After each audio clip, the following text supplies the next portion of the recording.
The mysterious death of the Cranberries lead singer Dolores O'Riordan.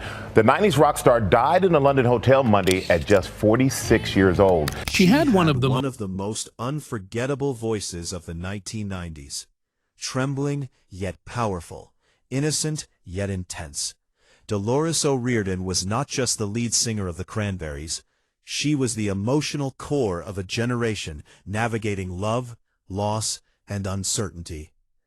When she sang, it didn't feel rehearsed. It felt lived. But behind the platinum records, sold-out arenas, and MTV fame was a deeply fragile soul carrying wounds that fame could never heal. This is the story of how a quiet girl from rural Ireland rose to global superstardom, and the hidden battles that shaped both her music and her tragic end. Dolores Mary Eileen O'Riordan was born on September 6, 1971, in Ballybricken, County Limerick, Ireland. The youngest of 7 children, she grew up in a modest 2-bedroom home where money was tight and faith was central. Her father, Terence, had been a farm laborer until a devastating accident left him severely disabled. The family's financial stability shifted overnight. Her mother, Eileen, became the pillar holding everything together. Life wasn't glamorous. It was rural, traditional, and deeply Catholic. From an early age, Dolores found refuge in music. Not pop music, not rock and roll, but church hymns and sacred chants. By 12, she was playing the organ during Mass and singing with a haunting maturity that startled adults around her. That echoing, almost spiritual quality in her voice. It was born in cold stone churches and quiet Sunday mornings. But her childhood was not just marked by simplicity. It carried darkness. Years later, Dolores would reveal that she had suffered sexual abuse as a child, a trauma she kept secret for decades. She never spoke of it growing up. Instead, she buried it deep inside. And then there were other shocks. When she was just 7 years old, a fire destroyed her family home. Watching flames swallow the only place she knew as safe left a lasting imprint. She would later say that moments like that taught her how fragile life truly is. Being the only girl among several brothers also shaped her personality. She developed a bold edge, refusing to be overshadowed. There was fire inside her, even if her exterior seemed shy. Music became her sanctuary. It was where she processed pain, confusion, longing, and anger. By 12, she was already writing songs. By 15, she knew she was different. She just didn't know the world would soon know it too. In 1990, a local Limerick band called Cranberries was searching for a new lead singer. Their former frontman had left, and the remaining members, Noel Hogan, Mike Hogan, and Fergal Lawler, were unsure about their future. Dolores heard about the audition through a friend. She showed up carrying her keyboard, small in stature, soft-spoken, almost unassuming. Then she began to sing. The room shifted. She wasn't loud for the sake of being loud. She was expressive, emotional, magnetic. The band gave her a simple instrumental track and asked her to experiment with it. A week later, she returned with fully written lyrics and melody. That song would become Linger. From that moment, everything changed. The band shortened their name to the Cranberries. They signed with Island Records in 1991. Early recording sessions were rocky. Producers tried pushing them toward trendy sounds that didn't feel authentic. Eventually, they began working with producer Stephen Street, who understood their identity rather than trying to reshape it. In 1993, they released their debut album, Everybody Else Is Doing It, So Why Can't We? In fact, initial reception in Ireland and the UK was modest. But in the United States, something unexpected happened. College radio stations embraced Dreams. MTV picked up Linger. Slowly, momentum built, then it surged. Within 2 years, the album topped charts internationally and sold millions of copies worldwide. Dolores had gone from a countryside girl singing hymns to the voice of a global movement. Her voice was unlike anything else on the radio. In an era dominated by grunge and alternative rock, Dolores brought something ethereal yet fierce. She didn't mask her Irish accent. She didn't smooth her edges. She sang with authenticity. Then came 1994's No Need to Argue, featuring the explosive single Zombie. Zombie was raw, political, angry. It addressed the violence in Northern Ireland with a ferocity that shocked audiences. Dolores wasn't just singing about heartbreak anymore. She was confronting national trauma.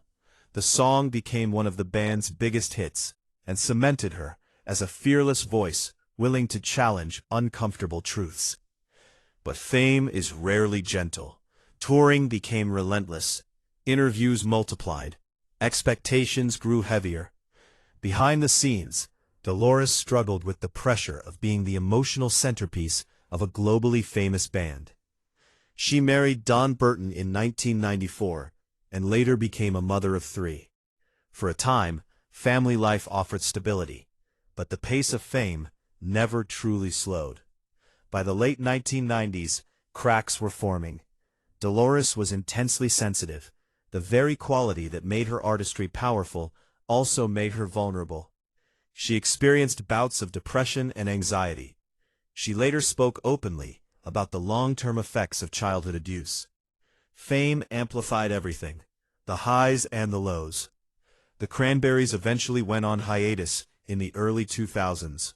Dolores pursued solo projects, releasing Are You Listening in 2007 and continuing to perform. But personal struggles persisted. Her marriage ended in divorce in 2014. Around that same period, she faced legal troubles following an in-flight incident that made headlines. It was clear she was battling inner turmoil. In 2015, she publicly revealed that she had been diagnosed with bipolar disorder. For many fans, it explained years of emotional intensity, but it also highlighted how much she had been carrying alone. Despite everything, she continued creating. Music was still her anchor. In 2017, the Cranberries released Something Else, revisiting classic songs in acoustic form. Dolores's voice, though matured, still held that unmistakable tremble. There was talk of more music, a new chapter. No one knew how close the final note was. On January 15, 2018, Dolores O'Riordan was in London for a short recording session. She was staying at the Hilton Hotel on Park Lane. That morning, she was found unresponsive in her room. She was just 46 years old. The news stunned the world. Fans struggled to comprehend how a voice so alive could suddenly be gone. Tributes poured in from artists across genres. Irish President Michael D. Higgins honored her contribution to Ireland's culture. Musicians spoke of her influence. For months, speculation surrounded her passing. Later that year, it was confirmed that Dolores had died by accidental drowning due to alcohol intoxication. The tragedy felt even heavier because it came after years of visible struggle. But those who knew her also described a woman who was warm, humorous, deeply loving toward her children, and fiercely committed to her craft. She was not just her pain. In the wake of her death, the remaining members of the Cranberries faced a heartbreaking decision. They had been working on new material. Dolores had already recorded vocal demos. After careful reflection, Noel Hogan, Mike Hogan, and Fergal Lawler chose to complete the project using her existing recordings. In 2019, they released In the End. The album felt like a farewell letter. Songs carried a reflective tone, acceptance, vulnerability, closure. Critics praised it as a dignified tribute and a powerful final chapter. Rather than continue without her, the band decided this would be their last album. The Cranberries officially ended, honoring Dolores as irreplaceable. Today, Dolores O'Riordan remains one of Ireland's most iconic musical figures. Her voice continues to stream across platforms. Younger generations discover Linger and Dreams as if they were newly released. Zombie has accumulated billions of views online, its message still resonating decades later. But her legacy is more than numbers. She showed that vulnerability could coexist with strength, that a small-town girl with a thick Irish accent didn't need to change herself to conquer global charts. She transformed personal trauma into art that connected millions.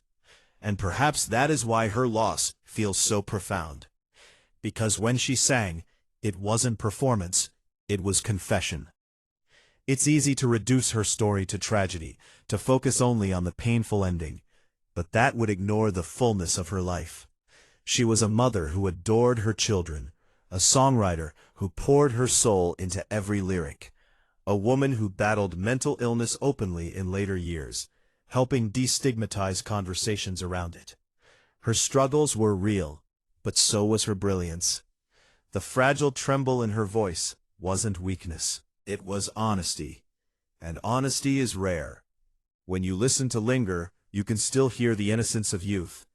When you play Dreams, you feel the rush of possibility. When Zombie erupts through speakers, you feel the fire of conviction. Dolores O'Riordan gave the world songs that refuse to age. The tragedy of her passing will always be heartbreaking. But so is the beauty of what she created. From a small cottage in Ballybricken to arenas filled with thousands, her journey was extraordinary. Her life reminds us that talent can rise from the quietest places, and that behind every powerful voice is a human heart, fragile and strong at the same time. And though she is gone, that voice still lingers. It always will.